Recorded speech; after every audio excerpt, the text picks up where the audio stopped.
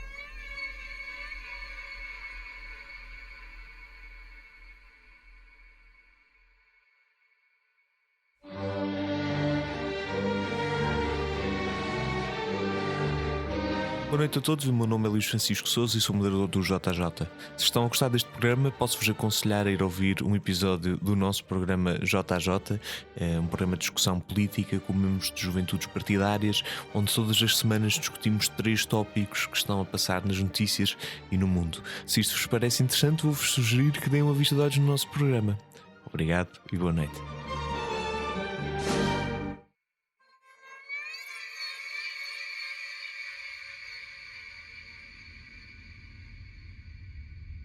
Uma das agressões a que Luís Xavier foi sujeito, espancado por outros reclusos, ocorreu dentro da sua própria cela. São frágeis as pessoas que têm esquizofrenia. Ela caracteriza-se por uma psicose, ou seja, uma perda de contacto com a realidade, por alucinações, percepções falsas. Alucinações podem ser visuais, auditivas, olfativas, táteis, mas que são de facto percepções falsas, não correspondem à realidade. A pessoa pensa que está a ver, acredita, vê alguma coisa que não está à sua frente, ouve algum som, alguma voz que efetivamente não se está a manifestar, cheira algum odor que efetivamente não existe no ambiente, não existe no ar. Mas a esquizofrenia, além de se caracterizar por essa psicose, por alucinações e percepções falsas, também se manifesta por delírios, crenças falsas, discurso e comportamento desorganizado, embutamento afetivo, ou seja, uma variação emocional restrita, um leque de emoções muito reduzido, e um déficit cognitivo, ou seja, há um compromisso do raciocínio, da capacidade de solução de problemas, e há claramente uma disfunção ocupacional e social. Ou seja, os sintomas da esquizofrenia normalmente comprometem a capacidade de executar funções cognitivas e motoras complexas. Assim, os sintomas muitas vezes interferem acentuadamente nos relacionamentos profissionais, sociais, na capacidade de cuidar de si mesmo. Desemprego, isolamento, deterioração dos relacionamentos, pouca qualidade de vida são desfechos muito comuns na esquizofrenia. As causas desta psicose tanto são genéticas como são ambientais. Os sintomas habitualmente começam na adolescência, nos homens, às vezes nas mulheres um pouco mais tarde, mas na verdade apresentam uma evolução muito variável. Mas vamos nos centrar no delírio. Vamos nos centrar então naquilo que foi a gota d'água para Luís Xavier. A mãe esmurrou o pão para ele caber dentro da torradeira. E o pão para o Luís Xavier, tomando à letra aquilo que aparece nos ensinamentos bíblicos e religiosos católicos apostólicos romanos, é o corpo de Cristo. Os delírios são convicções erróneas, mantidas apesar das evidências contraditórias. E há vários delírios persecutórios, onde os pacientes acreditam que estão a ser seguidos, espionados, atormentados, enganados. Os delírios de referência. Os pacientes acreditam que jornais, letras de músicas, discursos de políticos, falas de atores, passagens de livros são direcionadas para eles próprios, para eles mesmos. delírios de retirada ou inserção de pensamento, pacientes que acreditam que outras pessoas conseguem ler os seus pensamentos, conseguem ler a sua mente e que os seus pensamentos são transmitidos, são comunicados por outras pessoas ou que forças externas estão a impor certos pensamentos na sua cabeça.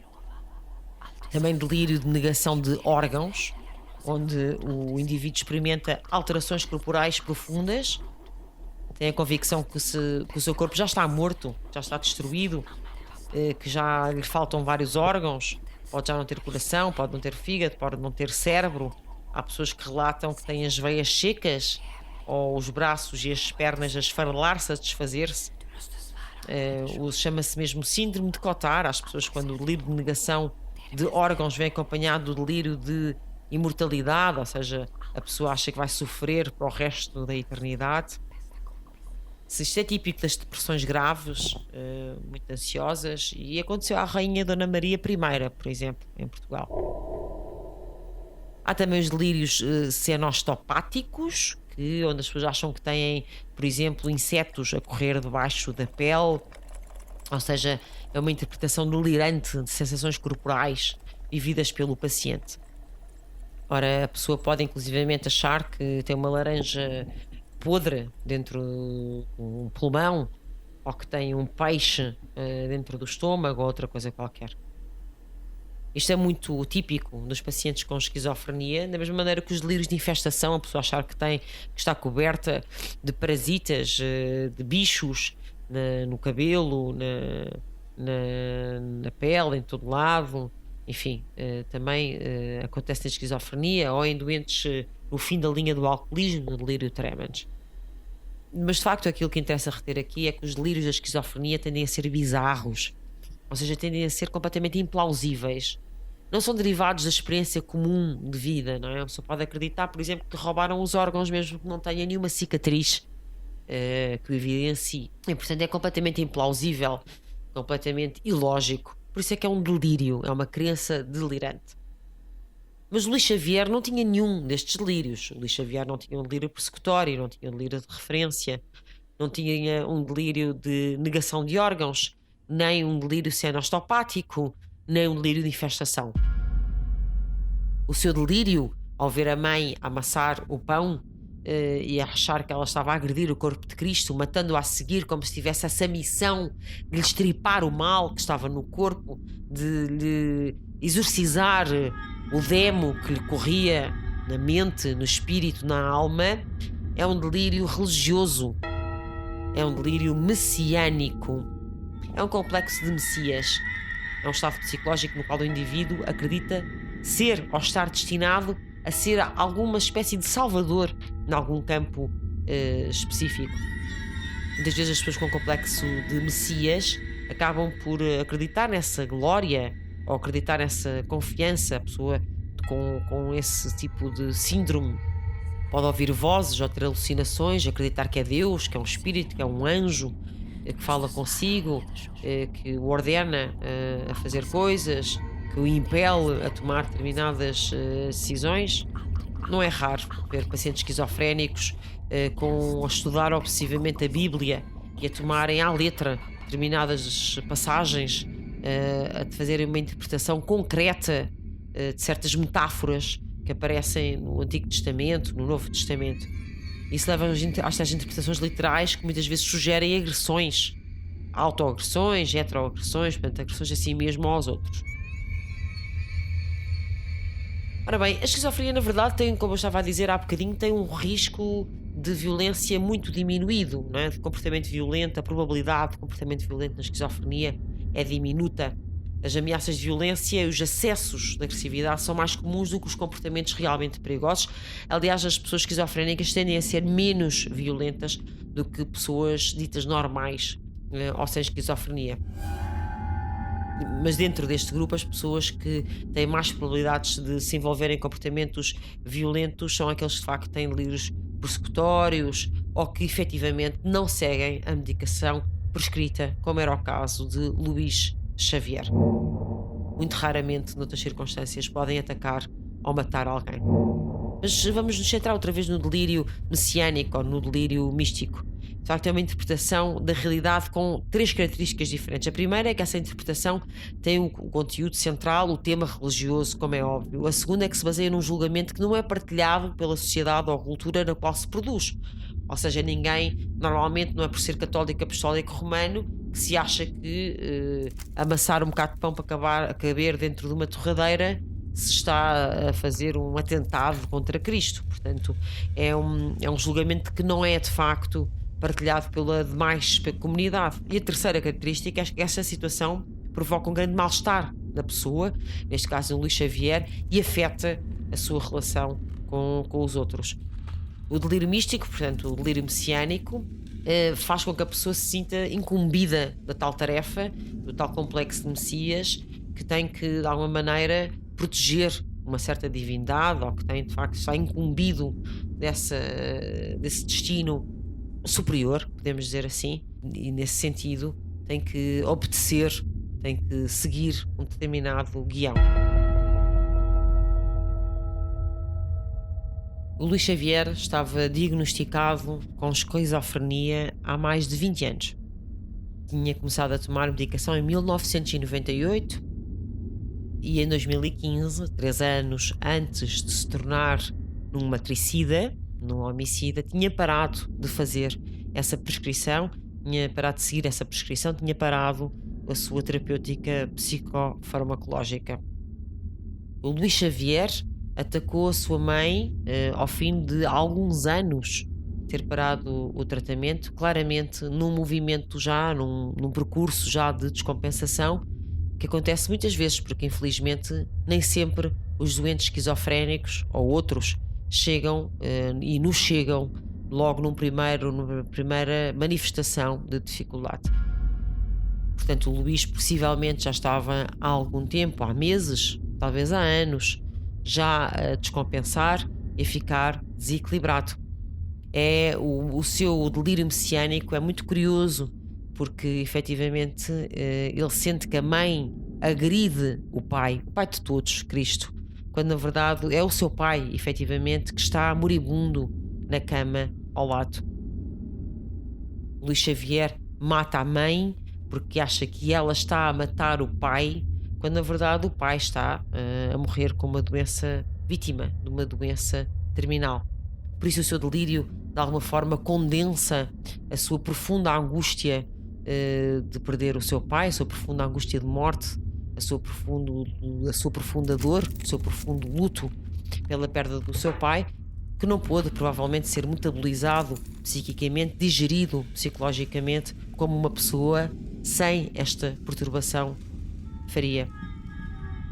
Um dos aspectos mais dramáticos da história do Luís é que, de certa forma, ele parece agredir a mãe para proteger e salvar o pai, mas na verdade o seu pai acaba por não resistir ao tremendo assassinato da sua mulher, ao tremendo homicídio da mãe do Luís, e acaba por partir também umas semanas depois. O Luís Xavier é um doente esquizofrénico crónico, terá que viver com a sua doença para o resto da sua vida. Não poderia haver sentença mais pesada.